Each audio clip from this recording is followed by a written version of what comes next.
So life's good. You're smashing goals, you're at the top of your game and feeling happy.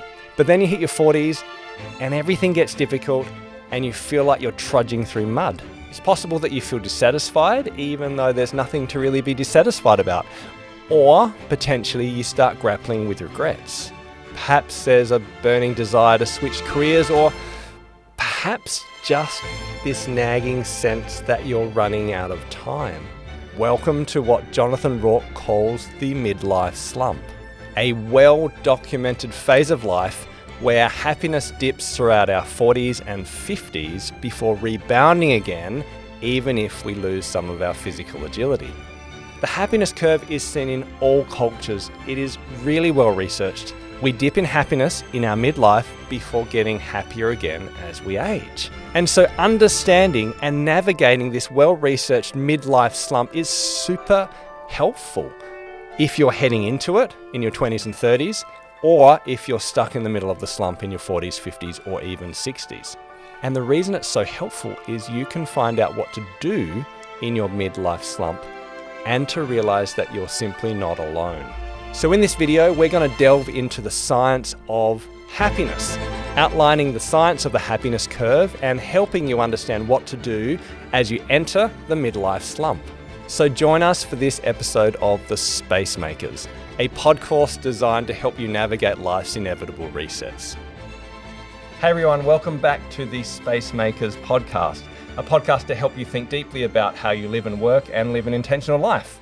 My name's Daniel C, and I'm here with my good friend Matt Bain. Hey everyone, great to be here. And we're talking about a big idea that the habits and practices that help us set up for success in our 20s and 30s are actually counterintuitively the ones that often hinder us to really thrive later in life in our 40s, 50s, and 60s. And therefore, what does it look like to unlearn some old things that work in order to set yourself up in the next transition of life? Today, we're going to talk about happiness. We're going to talk about the happiness curve. We're going to talk about the science of happiness, and in particular, how happiness changes through the different phases of life. And we've been getting some great feedback from our last two episodes. And I really liked one of the emails that someone sent us, an Amy. She said, "My life looks very different now in my 40s. When I was 20, I spent my time hanging around with Finnish rock stars, but now I wipe cat poo off my daughter's shoes." That's so, I got to say, when you first told me that before the show, it really stopped me in my tracks. You know, it blew me away. I was so surprised. I thought, man, like I've gone through this much of my life and there is such a thing as Finnish rock stars. That's amazing. Finnish rock stars, is that like a Sugar Ross? Was that the band? I don't know. Okay, I was never that cool when I was 20. Okay. What I liked about that comment, it kind of summarized our entire show in like one line, you know. So how do you make the transition from hanging around from Finnish rock stars to wiping cat poo off your daughter's shoes? All right, so moving on, but please keep emailing us your comments. So last week we talked about the different stages of life, particularly the three stages that categorize kind of human development. Do you want to give us a summary for our listeners? Yeah, so based on the reading that we've done, and again, there seems to be like a lot of overlap in terms of the stages, the ages and stages that people kind of identify.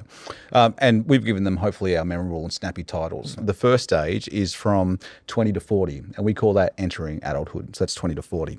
The second, we've entitled the midlife squeeze, and that's looking at the ages of 40 through to 65.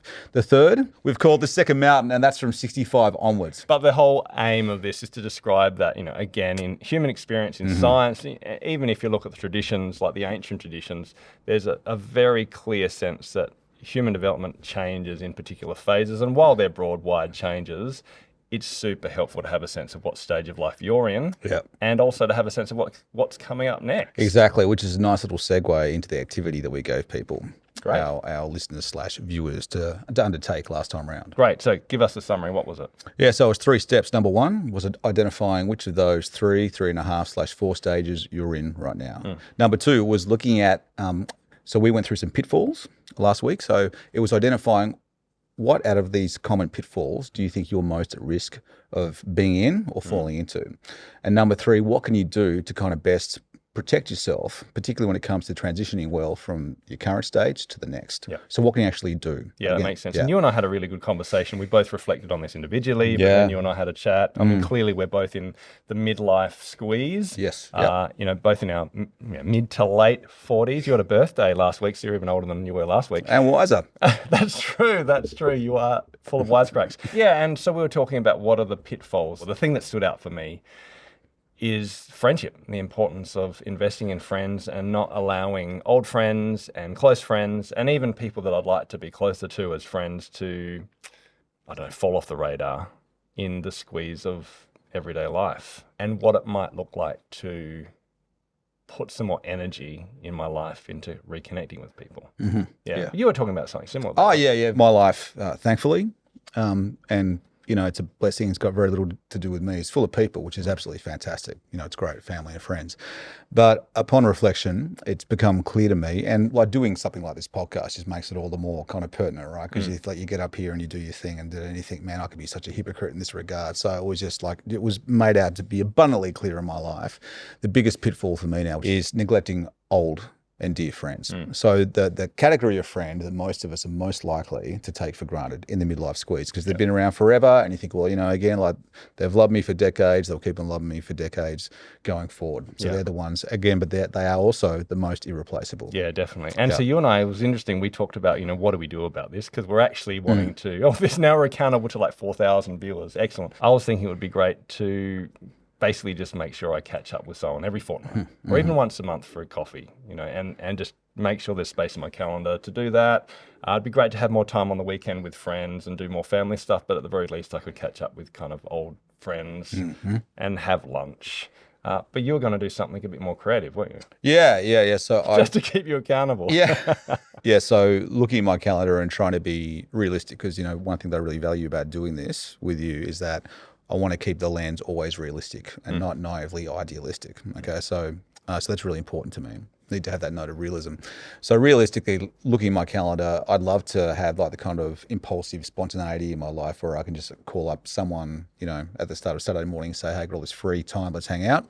But that's just, again, that's not going to be happening for all intents and purposes. So I need to structure something in.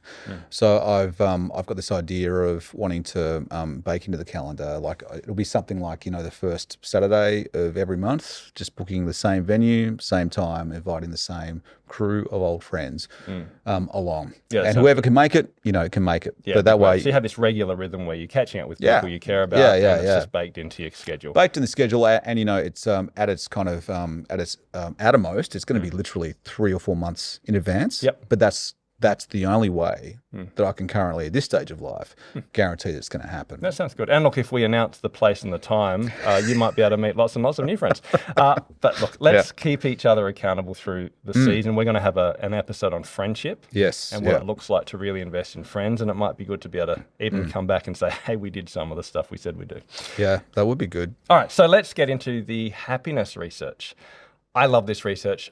I didn't know about it a few years ago, and I have found it super helpful. In fact, I was having a conversation with a friend, and he was telling me, look, the last 5-6 years have just felt like walking through mud. And he just gave a throwaway line, and he said, the other week my wife said, I feel like you're back.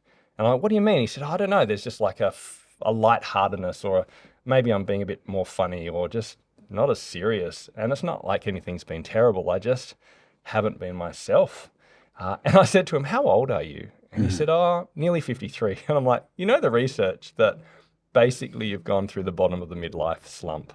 And he's like, no. And we had a great conversation. And he was like, oh, wow, I wish I knew this before. So the happiness research has been popularized by a guy called Jonathan Rourke. We've got the book here called The Happiness Curve. But basically, he popularized research that's been around for a long, long time. There's been numerous studies, like hundreds of studies since the 70s, looking at life satisfaction and happiness across different stages of life, across multiple countries, and the results have basically come across as being the same. So there's something embedded in the human experience, which is represented as what we call the happiness curve. And so imagine you're mapping a kind of a graph with life satisfaction or happiness on the vertical axis, and then the horizontal axis is your age, so how long you've lived for. And imagine an upside down curve, so like a smiley face. And essentially, when you're in your 20s, people are typically the happiest in life. And we'll talk about the tweak that's happened since COVID at the end of this bit. But generally, in the research, people are happiest in their 20s, and then throughout their 30s, they slowly dip in life satisfaction and happiness, so the curve goes down, until they hit this kind of midlife slump, where across broad population trends, people are less happy, particularly around 45 to maybe 55, with 47 being the kind of the global trend, if you put all the countries together, being that kind of smashing point of unhappiness. Just turned 48. Yeah, I'm turning 47 very soon. Lucky me. My condolences. Yeah, I thought it was you making me depressed, but it's my age.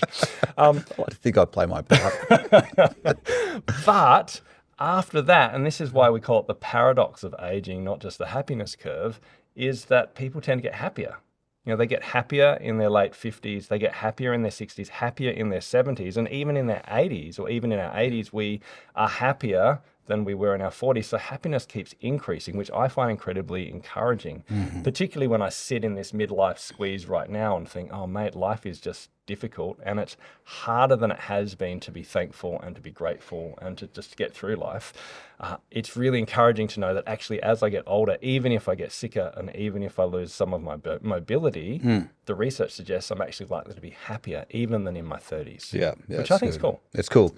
Just to like make a couple of clarifications or distinctions. So we're talking, when we're talking about that slump, we're not talking about a midlife crisis, are we? Because from what I've read, like midlife crises, like proper, I guess full blown, I think they're only in about 10% of the population of people who are midlife. Yeah, so there's that. So when I think of midlife crises, I think of more the suboptimal responses that you and I talked about last time. Yeah. Like the avoidance responses or the denial responses that lead to the kind of behaviors that you might classify as a guy in their 40s and 50s. Yeah, that's it. Having that midlife crisis. Yeah, that's so it right. depends on how you want to define it. Yeah. But what we're saying is this is a universal. So like the term, and I like it, it's kind of fancy, it's a $10 word, but I like it. Like the term that I've heard for it again.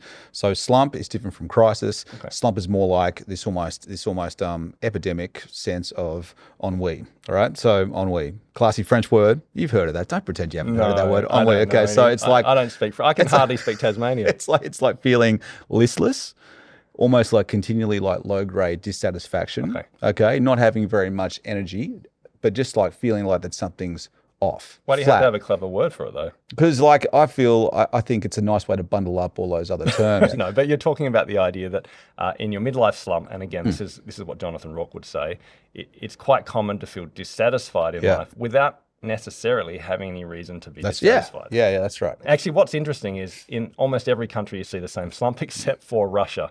So in Russia, you get less happy in your 30s, you get less happy in your 40s, and then you never become happier ever again. You just stay slumped, which is probably why they drink so much vodka. But for the general population, you see this curve. That's good. I feel like we've just risked losing a whole segment of our audience, our global audience now. There goes the reach. Yeah, I know. We've just lost a particular subsection of our audience.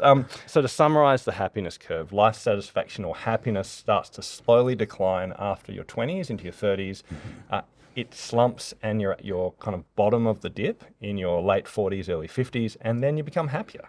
The only caveat is a lot of this research has been done for 20 years up to, let's say, COVID. But what we're noticing in the last 5 to 8 years, particularly in young people, is that their levels of happiness has increasingly skydived in comparison to all other generations gone before.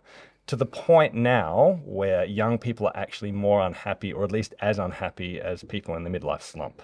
So you're not seeing a happiness curve anymore, or at least we're suspecting there may not be the same curve. But I don't think that changes the trajectory of the human condition. I think what that says is there's something going on in teens and Gen Z in terms of their mental health, their anxiety, their depression levels that is completely unique.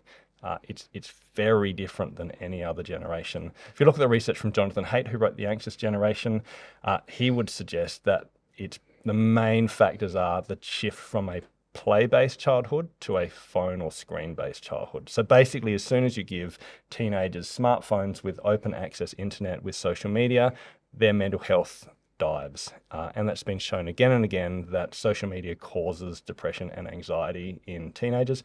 I've written a lot about this in my book, Raising Tech Healthy Humans, which really goes into in great detail about why we should slow down with some tech with young kids, particularly kids in primary school preteens, and particularly internet-based technologies as opposed to like old-fashioned television screens, because you need your kids to have a healthy brain, healthy social skills, and healthy mental health in order to be great in a tech economy as they get older. So it's not an anti-tech book, but it is very much expressing that there are a number of factors going on right now. While mental health and happiness is very multifaceted and there's lots of different components that are happening that might impact young people, the big pointer is the way they're using social media and the way they're not doing other aspects of life as a result, particularly friendships and in-person community. Sure, which we've talked about as a key predictor of happiness in all stages of life. It feels like we're in the middle of a vast social experiment with our kids, and the results are starting to show that it's going bad. Yeah. Now, what's terrifying is, will that curve go down but just start lower?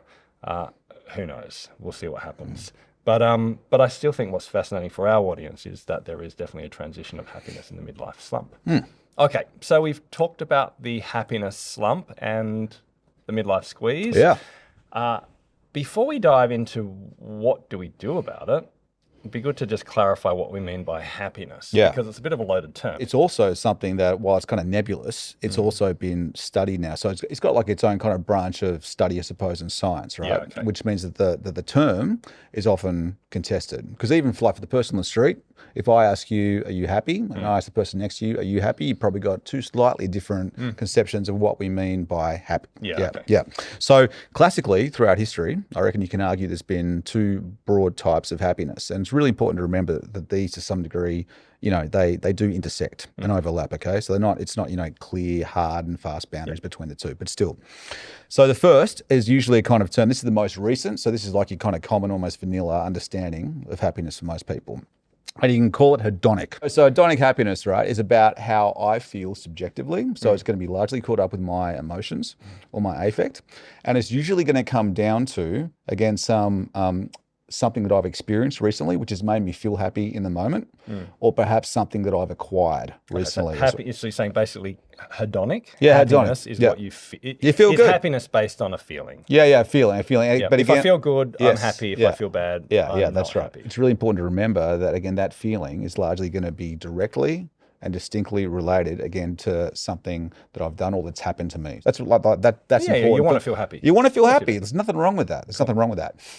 But related to that is this other, and I'd say more kind of, I guess, like long-lived historical notion of what is meant by happiness, And this is called eudaimonic. Eudaimonic. In our regular English language now, this would be more well-being. So it's more happiness as a sense of well-being, or it's a sense of happiness as fulfillment. It's more about, if you want this kind of happiness, then you need to be living a good life and you need to be doing good things. So it's a life of virtue, of like being a good person. So it's not so much about feelings, although they're important. It's more about actions and living in accord with some ideal of a good life. It's not going to give you the same buzz as you've got if you've just gone and bought the new car, maybe, you know what I mean? Or you just got like the job promotion, or you've just eaten like a really delicious meal. But it's more, life can be hard sometimes. And even in these challenging circumstances, I can say that I've lived well. I've done good things, and I feel fulfilled and a sense of well-being. So you're saying that even if, I won't say if, because we talked about it last episode, when sadness, suffering, disappointment, grief happens, when someone betrays you, when you get sick or you lose a loved one, when shitty stuff happens in your life, if hedonic happiness is your primary frame, then you can't be happy, right? Yeah, that's right. Because bad things have happened. Whereas if your happiness is based on good living and living according to your values, having a purpose in life, I assume contributing outside of yourself. So it's not about about yourself, but it's about how you give and how you contribute. If that's the frame for how you live, then happiness becomes a byproduct of that. Even if things are happening that aren't positive around, you can still have this deep sense of purpose and meaning. Maybe joy is what I would say in the traditional sense, which isn't necessarily a feeling of happiness, but it's this long-lasting, deep sense that I'm okay, of okayness in spite of suffering. Is that Are we in the same track? I think, yeah, that's right. And just like picking up super quick on something that you said as well. Again, like hedonic happiness can be so easily associated with just the individual. Again, the second type that we're talking about, it's going to involve other people. It's going to, which like we all know, right? We all get, if you're, you've got a child who you love, you've got a partner who you love. To some degree, your happiness is going to be affected by their happiness. Well, okay, so you're saying that happiness also has to have a frame of relationship. These are hardly original ideas, right? Like, so there's a whole that whole branch of psychology, positive psychology, has been, I suppose, like talking about this now for a long time. Yep. I think for our purposes, just to keep it simple, we don't want a thin version of happiness. Yep. We're not talking about a thin version. We want a thick, multifaceted version of happiness. Yeah. That's what we're talking about. So it's going to involve the hedonic, the eudaimonic, and again, institutions, other people, et cetera, et cetera. Yeah. So look, again, these are great concepts. But you and I didn't start this podcast just because we're conceptually interested. I mean, the reality is you and I find life a bit tough, right? And a lot of our friends are finding life tough. And when we have conversations about the happiness curve, we actually find it really encouraging. Yeah. Because it means, if life's tough right now, it's actually part of the human experience. And it doesn't mean that as I get older, life's just going to stay hard. In all likelihood, because age is an independent variable of happiness outside of all the other things, it's likely that life is going to get easier. Yeah. But in this slump, we want to know how to deal with it. Yeah, love it. That's great. So A, you're not alone. Yeah. And B, it's highly likely to get better. I've got to admit, like since you and I have been reading this and reflecting on this again, I think I've become, I don't know if I've become more aware or maybe I've just been more honest about some of my dissatisfaction in life. And again, I think I talked about it a few episodes ago. There's really nothing for me to be dissatisfied about. Like I've actually got a lot of amazing things going for me. I'm so grateful I've got an amazing wife. My family's healthy. Our finances are okay. There's a stretch, but it's okay. I love my job. So I'm healthy. There's so many things to actually be thankful about. And yet I struggle at the moment. I was reading your book, actually, The Good Life. And they talk about the difference between the external life and the internal life. And actually often in the midlife slump or the midlife squeeze, you might be doing well on the outside. You can look at my life and think, hey, I wish I had his life. But then on the inside, your inward experience actually feels quite different. And that's a very hard place to be, especially when I think, people look at you as a leader and you should have it all together. But on the inside, you're just not okay. And I was at the gym the other day and there's all these signs up that say it's okay not to be okay. The most powerful words to say is you're not okay. Yeah. And I kind of smile at that kind of stuff. But then, honestly, I've been thinking, oh, God, I'm probably not okay. And I should probably be honest about it, not into like a podcast necessarily. But so you and I have had chats. Yeah, we have. And it's been helpful just to say, you know what, I'm not that okay. Last week I was had a bunch of people over. We meet once a week for like a church house group type thing. And someone said, who should we pray for? And my wife looked at me and I'm like, okay, it would be great to have some prayer because I'm not that okay. And I was really encouraged by just being able to say that and have people understand. There was one guy that said to me, I see you in the sense of I can't fix it, but I can see the wrestles that you have and I'm with you in that. And then another friend of mine rang me up and said, do you want to go for a walk? And we walked on the mountain. It was freezing. It was raining. We didn't talk about really serious stuff, but it was just a place to reconnect. And I knew he was chasing me up because I'm not finding life that okay. And I think that's something that can help in the midlife squeeze. Yes, yeah. Both. I'd suggest, like say you in this case, but also your peers that hear that. Because again, it's reinforcing to them, not alone. Yeah. If they're feeling that, then they know now tangibly through you. Yeah. Well, it's not just me. Yeah. Yeah. I mean, you find this period of life. Yeah. Again, I'm a little bit older than you, and I found.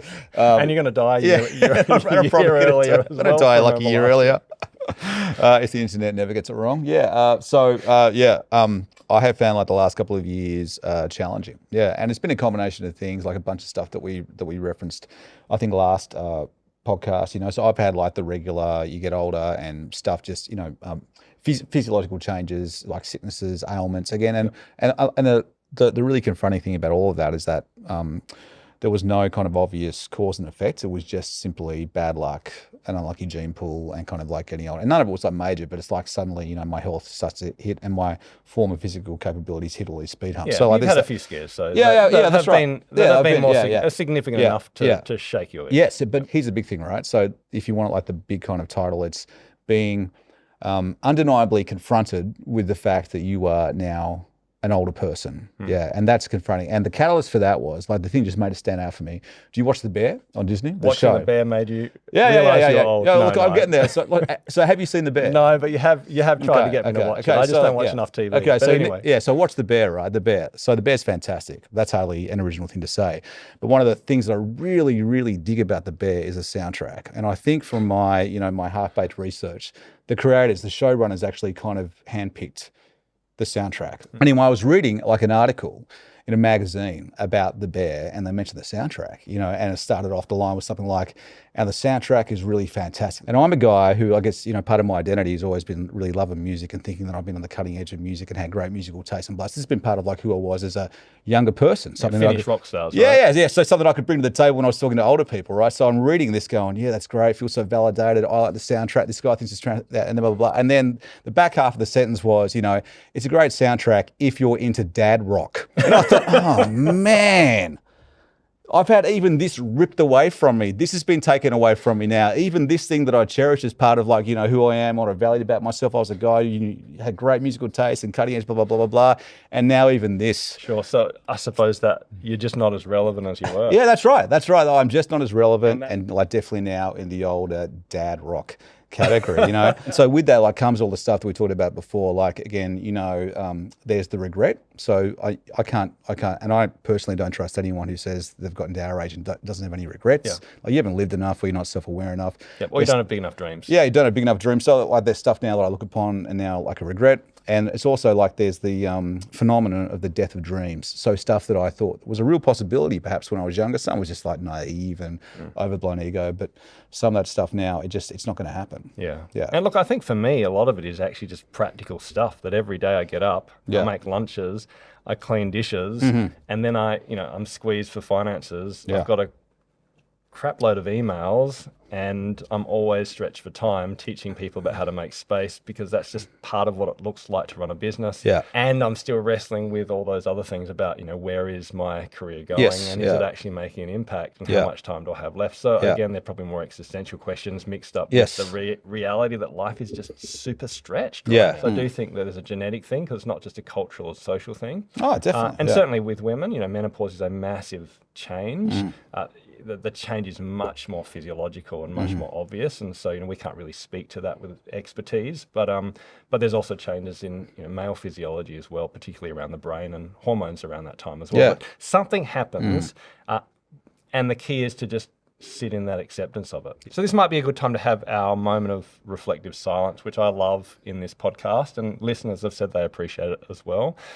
There's so much information out there, but knowledge is what you reflect on and apply, not just what you hear. So we would love to give you a moment just to think about your own life. You know, you may be 20 or you may be 30 thinking, wow, you know, I'm so glad I'm not irrelevant like these guys. But into dad rock. One day you will be irrelevant. But no, there's something in it for you. And obviously, if you're struggling like we are, if you're not okay, or if you're just finding it, you know, a bit muddy or boggy to get through life, well, then there might be relevance. Or you might be on the other side and experiencing a lot more happiness and thinking, hey, I'm so glad that I'm not there anymore. But take a moment to reflect what stands out, and is there anything you need to do about it?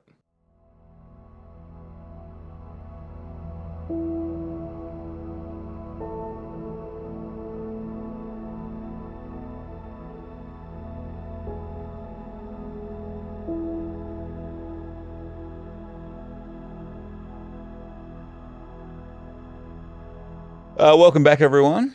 Hopefully that was useful. Dan, let's go back and talk more about the happiness curve, and particularly like what can we do based on our own, I guess, experience, but also probably, and more importantly, like what we've read from people who've gone before us. Absolutely. So there's a number of things that you and I have come up with to help us when you're in the middle of the curve. And look, the first one came from this quote that I read from Jonathan Rourke, again, from The Happiness Curve. I'll read it out. He says, "The midlife slump is completely normal and natural. Like teething or adolescence, it is a healthy, if sometimes painful, transition, and it serves a purpose by equipping you for a new stage of life. You may feel dissatisfied, but you don't need to feel too worried about feeling dissatisfied." And I read that and I'm like, oh, that is a ripper, because there's nothing, it's a bit like anxiety. The worst part of anxiety is worrying about the fact that you have anxiety. Yes. And I think the same is true when it comes to the midlife slump. There's nothing worse than feeling dissatisfied and concerned about the fact that you're dissatisfied. So the first thing that you and I came up with is we would encourage you to practice acceptance. And acceptance is simply, firstly, knowing that there's a happiness curve. But the second thing is just to accept that that's part of life. Yeah. And that there's a purpose to it. Richard Rohr, who we both like, has that cool quote about, in the second half of life, you must and will lose at something. And he sees that as like a transition, something to help get you again from the first to the second half of And I think the difference between that quote from Rourke, when your kids are teething, everyone knows they're teething.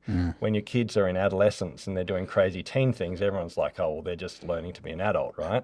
But when someone who's 45, who's a CEO of a company, starts to feel like they're not okay on the inside, everyone laughs at you. Yeah.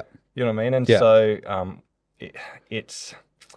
it's a harder transition because it's not societally accepted or understood or supported. Yes. So the second thing we'd recommend outside of acceptance is to start reflecting on your bigger picture. So we said reflect on your why. I think this is part of the purpose of the period, is to rethink what you value, rethink what your imagination of your life should be, and maybe take a deeper dive into the inner life, even to reflect on your strengths, to reflect on your experiences of life, and maybe even to reframe them for the future. Like the kind of pithy summary that I've heard of this is answering the question, and we talked about this before, at this stage of life, how do I make my life count? Yeah, I do think you move from being a kind of a producer and a doer where you're at the center of it and you're trying to, change the world by yourself, to being a person who starts to mentor others, to give beyond yourself. Yeah. And the sense of what it means to leave a significant legacy changes. I think in psychology that the term that they use for this is generative. So you want to move towards a generative mindset and perspective in life. And that is, instead of, again, being largely and understandably kind of preoccupied with the project of self and building that container that we talked about before, now in this kind of midlife slump, I start to intentionally direct my resources, my time, my gifts towards people and causes beyond and outside of myself. That's interesting. And we're going to talk a bit more about the different intelligences next week, which actually give you a bit of clues into why this is important from a physiological and scientific makes perspective. sense, yeah. So if you're in this place of feeling dissatisfied or having this internal churn of wanting to ask the bigger questions, my encouragement to you would be what David Allen says: give attention to what you're giving attention to. And that requires making space, which is why we're the Spacemakers. It typically requires not ignoring the problems and not overly fixating on them, but at least doing activities that might help you reflect deeply about your purpose, your vision, your why. It might involve, for example, learning to forgive, or learning to reflect on what your values are and becoming clear about that, or starting to think about what has worked in your past that you want to take forward and what would you like to let go. It's just asking those deeper reflective questions. So I've had this idea, and this might be like one of the few completely original ideas I've ever had in my life, but this is, for now, like the working title is like the paradox of middle-aged self-knowledge. And here it is, right? So I've now been around the block long enough to be really familiar with my faults, with my predispositions, with my biases, with my personality and temperament. Like, I've done all that stuff. So I'm really, really self-aware, Yeah, I didn't have that earlier. But the paradox is, at the same time, I've also lived long enough to know that my capacity for self-delusion is really extreme, right? I could talk myself into believing anything, justifying, rationalizing anything. So I put those two things together, right? That's a paradox. Pretty snappy there. So when it comes to reflecting, I need to have at least one or two people in my life that have like an access all areas backstage pass. Ask me anything, who can come in and help me answer those questions honestly, for my sake. So you're saying that on the one hand, we understand ourselves more, but on the other hand, we're more aware that actually we know nothing. We are deluded. Therefore, it's helpful to process with others. It's necessary. Yeah. Yeah. So look, if you're interested, we are big fans of Clifton Strengths. That is one small thing that you could do, which is a Gallup tool to help you reflect on what your top 5 strengths are or your top 34 strengths based on heaps and heaps and heaps of research. I'm a strength coach. I'm a big believer that we should focus on what's working, not what's not. And I'd encourage you to do that test, or Myers-Briggs. There's other kind of assessments that are useful. That's a good place to start. We do have coaching at spacemakers.au/strengths if you're interested. But there's strengths-based coaching. There's kind of reset coaching, or just again talking to friends and asking them honest questions and having that type of authentic relationship that helps you walk through this period of life and actually get some gold out of it. Yeah. Okay, so we've talked about acceptance and we've talked about spending time thinking about your why.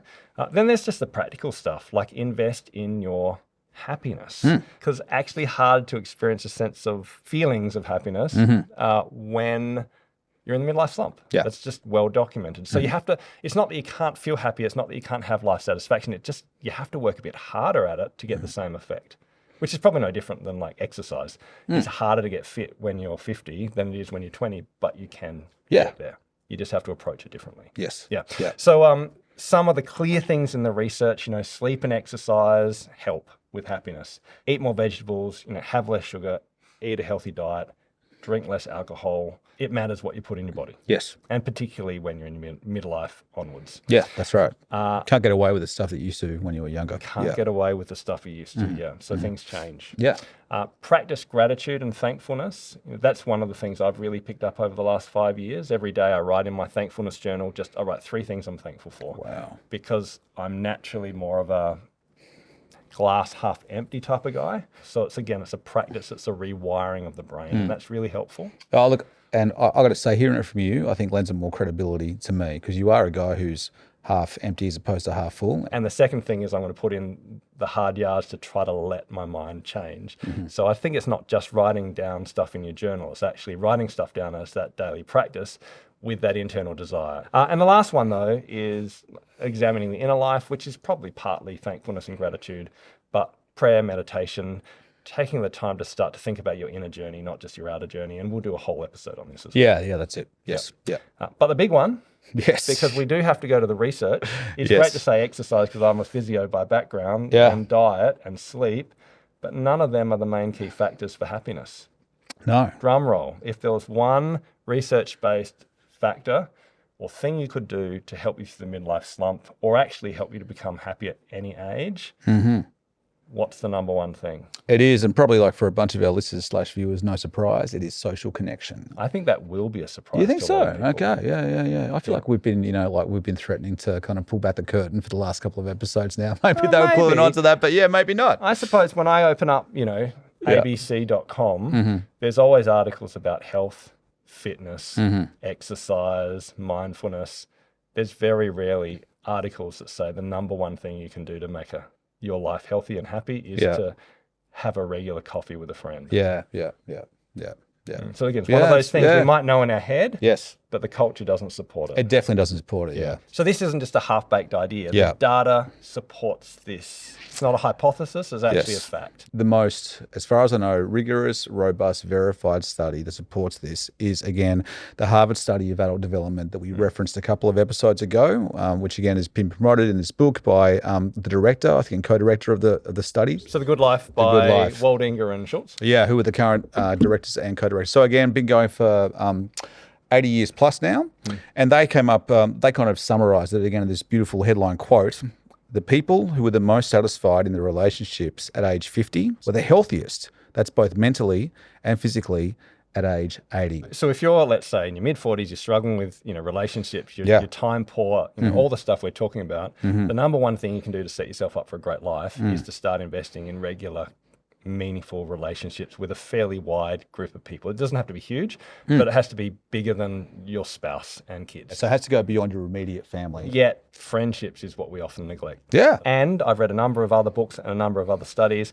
I loved a book by Susan Pinker called The Village Effect. She's a social neuroscientist, which I reckon is a cool term. And she looked at the randomized control studies and the systematic reviews. And she summarized all the happiness research and longevity research with this pithy quote that neglecting to keep in close contact with people who are important to you is at least as dangerous to your health as a pack-a-day cigarette habit, hypertension, or obesity. And this research is in my book, Spacemakers, as well, where they looked at what are the factors that help you live longer. And obviously stopping smoking is important. It helps you live longer. Living in a place where you can breathe fresh air, so Hobart rather than Jakarta, will allow you to live longer. Having exercise therapy after a heart attack will help you live longer. So the number one and the number two things are wide social relationships and deep connections with people you love. They're the ones that matter more. Awesome. So therefore, it's a simple message, but it's a hard message, and we're going to explore this more in the friendship episode. That's right. Like, just tell me. Don't neglect friends. Okay, cool. But if I smoke with friends, like, does that cancel out everything? So I'm just like neutral? Is that okay? As long as you're doing your diabetes exercises at the same time. Okay, good. So if you're in the happiness slump, we've said practice acceptance, reflect on your why, do the types of things that will invest in your happiness, particularly reconnect with and build meaningful friendships. The last one is simply to wait it out. Yes. And I like how Jonathan Rourke said, out of everything, if you're in the happiness dip, wait until you get older, because age is an independent variable of happiness. And I think that's encouraging. Yeah. So do I. Keep on going, keep living your most valuable life, and eventually you'll start to feel happier, according to the research. Yeah, there is great comfort in that. Okay, so we've talked about heaps of stuff. Hopefully this has been a useful episode looking at the science and some of our experiences, but we always like to finish the Spacemakers podcast with a practical activity, because it's what you do that counts. What's our activity to help you through the happiness curve, or to help you if you're approaching it? So I've got not one, but two. So the first one, so this is for you if you're like in your 20s and 30s, right? So, and we talked about this. We want this to be almost a preventative. I would put money on the fact that you've got people in your life that you know you are at risk of neglecting or having kind of just drop out. So we're going to encourage you this week, build a regular pattern in which you can start seeing these people. Again, it could be monthly, and monthly is probably like realistic. Fortnightly, maybe, if you're fortunate enough to have that kind of free time. We want the focus to be social. So that could be like go to a movie, that could be like start a book club, that could be like just catch up for a beer or a coffee. But build it into your calendar and your schedule now, because it's going to be, we talked about this last time, one of the risks, common risks for entering adulthood, so that 20 to kind of 30 up to 40 age range, is that you can be so understandably preoccupied with building your career, doing well at that you neglect close friendships. So that's for the 20s and 30s. Tell me about what we recommend for the old farts like you and I. So again, like we're probably going to have people like older friends in our lives, hopefully. And again, our risk is that we have neglected them, like me. Yeah. So this is about not so much a preventative measure, but more about reconnecting. So start a podcast with a friend. Yeah, that's right. If you've got the drive, start a podcast with a friend. So I want you to think about someone who you haven't seen for ages. But and usually if you're like me, you haven't seen them for ages, but they're just going through your head. Like their name's just popping through your head like every couple of days, always thinking, man, I've got to reconnect. I'll call that person. It's like the classic things, you run into them in the street and you're always finding yourself saying to each other, and you mean it like at the moment, hey, we should catch up, we should grab a coffee sometime, but it doesn't ever go any further than that. We're asking you to be more intentional and specific about doing that. Yeah, so actually make it happen. So again, pull out the calendar, give them a call, text them, and then book something in that's face-to-face. So the only difference is we're saying if you're in your 20s and 30s, we'd really encourage you to book a rhythm. So have a higher bar and actually build in patterns in your life. That's still a great idea in your 40s and 50s. But if you're in your 40s and 50s and you're feeling like you're really super stretched and you just haven't connected at all, then at least phone a friend and book a time to have a beer or a coffee or a walk or something. And we would encourage you to think about who you're going to spend time with, think about what you're going to do specifically, think about when you would like to do it, and also when you're going to contact them. I'd really like you to grab a sticky note. At the end of this podcast, just spend 5 minutes before you move to the next thing and think about who you're going to contact, what are you going to do, when you're going to call them, or how you're going to connect. If you have a mini plan, even if it's for like, let's call them and book a time a month in the future, it's likely that something will happen. We would love to hear listeners email us at podcast@spacemakers.au and say, hey, I did it. So next week, we would love to have you back here on the Spacemakers. We're going to explore our next topic, which is productivity, and the idea that when you're in your 20s and 30s, it is great advice to say yes to a lot of things and to swing at everything.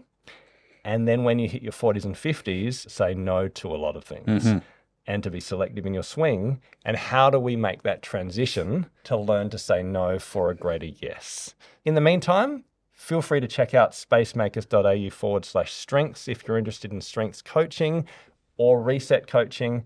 And at the same time, we also have a link in the show notes, spacemakers.au/S2 if you want to download all of these activities for the whole season to get a summary of where we're heading as a bit of a pod course. But until next time, be happy. Or if you're not feeling happy, don't worry about it so much if you're in the midlife slump, okay? It's perfectly normal. And make space.